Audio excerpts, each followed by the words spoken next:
Halo baking lover, melanjutkan dari video saya yang sebelumnya. Sekarang saya mau bikin semua varian polesan telur untuk toppingnya nastar supaya warnanya glowing. Nah, Anda tinggal pilih mana yang paling Anda suka untuk polesannya, karena saya akan ada yang pakai minyak, ada yang pakai sweet creamer kental manis, ada yang pakai telur omega, madu, pewarna, beberapa tipe, dan telur yang biasa. Ikutin videonya, yuk, tinggal Anda pilih mau yang mana.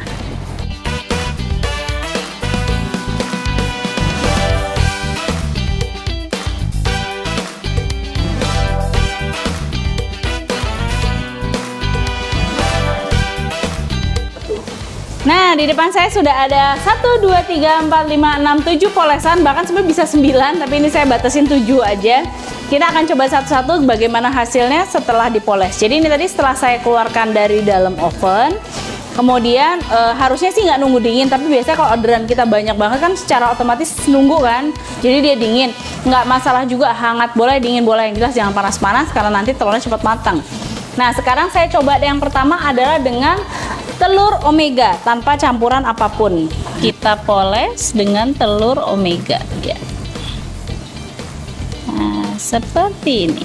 Yang kedua juga sama, saya poles dengan telur omega. Dan saya nanti akan bandingkan, ini sekaligus bereksperimen. Saya akan bandingkan dengan yang menggunakan pewarna kuningnya. Yang kedua adalah telur dan madu. Jadi telur omega dan madu tadi sudah saya campurkan. Biasanya kalau kita polesannya itu dalam kondisi hangat, kita biasanya perlu jalan 2 kali. Jadi muter, udah beres poles kemudian diulangi lagi. Atau kalau memang Anda nggak mau pusing, di spray juga bisa. Jadi ada beberapa bakery yang sudah mulai melakukan prosesnya dengan cara di spray atau disemprot. Nah, seperti ini. Oke. Nah, berikutnya saya poles dengan telur, minyak, dan madu. Nah, ini beberapa tips and trick ya, banyak banget. Nih, telur, minyak, dan madu cenderung lebih kental. Oke, saya poleskan lagi sekarang. Nah. Oke.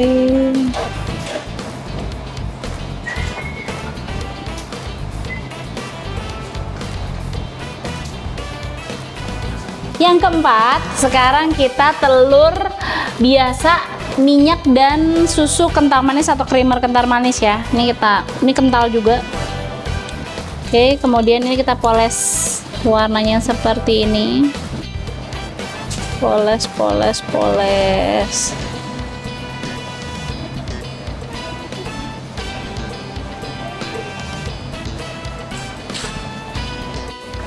Nah, sekarang saya pilih yang telur dan madu. Jadi suka ada polesan telur dan madu ini cenderung dia lebih kental dan kayak terpisah-pisah gitu. Ya, tapi nggak apa-apa. Nih kita coba aja. Telur dan madu. Pas kondisi dingin memang dia agak lari-lari seperti ini.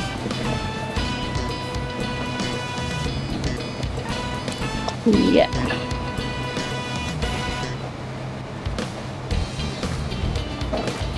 Ya, coba lagi. Yang berikutnya adalah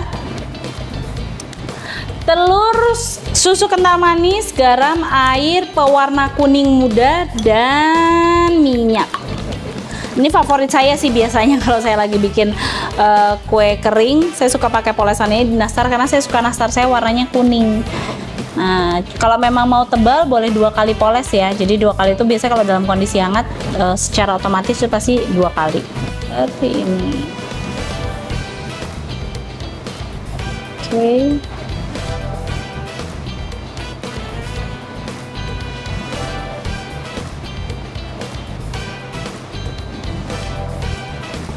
Sekarang kita bikin polesan telur, susu, garam, minyak, pewarna kuning telur. Nah, ini warnanya mirip seperti telur omega ya. Nah, ini saya poles sedikit. Ini ya.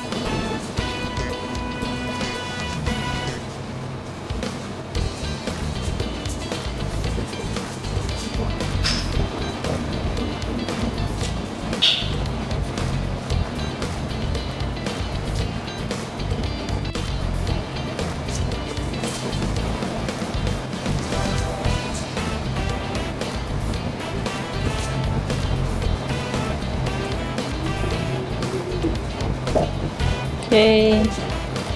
Nah, yang satu lagi ini agak unik nih. Saya juga dapat informasi dari customer saya. Jadi dia pakai adonan dari si nastar itu, dia larutin bersama dengan telur. Nah, dilarutkan begini katanya biar nempel dan biar nggak pecah-pecah. Kita coba ya. Seperti ini. Oke. Jadi katanya kalau nggak mau pecah-pecah dari adonan yang nastar itu, diberikan polesan seperti ini. Oke. Jadi kita lihat hasilnya ya, apakah betul? Sudah jadi, sekarang saatnya kita oven kembali ya. Setelah dipoles tadi dengan kurang lebih sekitar 7 sampai 8 polesan, saya masukin dalam oven ya.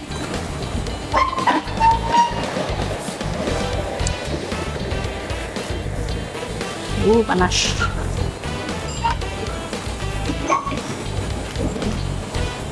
Kemudian kita matangkan kurang lebih sekitar 10 menit sampai 11 menitan. Setelah itu nanti kita lihat hasilnya. Apa ya perbedaannya?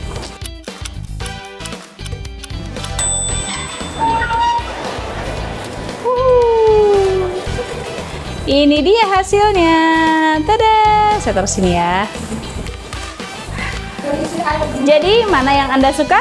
Nanti kita tunggu saat dingin, kita coba. Dari yang pertama, kedua, ketiga, keempat, 5, 6, 7, 8, bahkan kita mau bikin yang ke-9 tapi ternyata cuma sampai 8.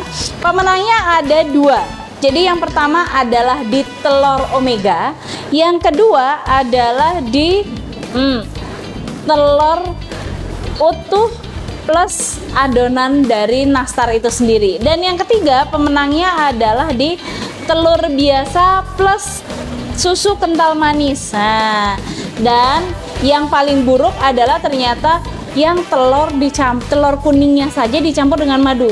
Bahasanya bukan buruk gimana ya, tapi lebih kepada dia memang kecoklatan. Kalau memang suka warna kecoklatan, tapi lebih bintik-bintik gitu. Jadi nggak semulus kalau. Nah, ini bisa dibandingkan kan bedanya. Ya, ini yang telur plus madu, ini hanya telur saja. Kemudian ada lagi yang campuran berbagai macam tipe ya di sini. Nah, tipe itu apa nih? Jadi di sini ada telur biasa atau telur utuh dengan campuran madu dan susu kental manis. Dan juga kita bisa ternyata ada referensi baru nih dari yang, nah ini adalah yang telur madu plus dengan adonan si nastar yang dihancurkan. Nah, menarik banget ya. Jadi mana pilihan Anda? Sebenarnya kalau saya sih suka semuanya. Dari yang nanti Anda lihat ya, ada warnanya orange, ada yang agak kuning, kemudian ada yang kuning semu orange. Jadi itu tergantung dari warna yang Anda gunakan. Tapi kalau memang mau warnanya kuning keorenan tapi nggak pengen pakai omega, sebenarnya bisa pakai pewarna kuning telur seperti ini ya. Jadi itu aja nastar hari ini. Sambil saya iseng-iseng nyobain, tapi saya cobain dulu ya, kira-kira enak nggak ya? Saya coba omega deh.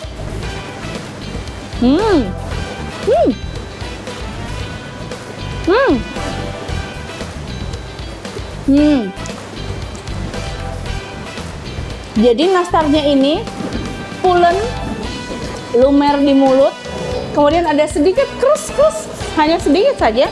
Sisanya tuh di mulut ngeblend dengan baik, nggak ada aroma amis, nggak ada aroma telur yang terlalu kuat, tapi juga nggak terpisah antara rasa toppingan telur dengan nastar dan isiannya.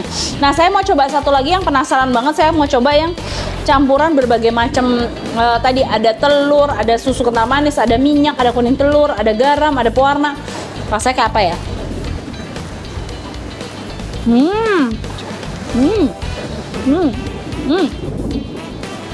Sama.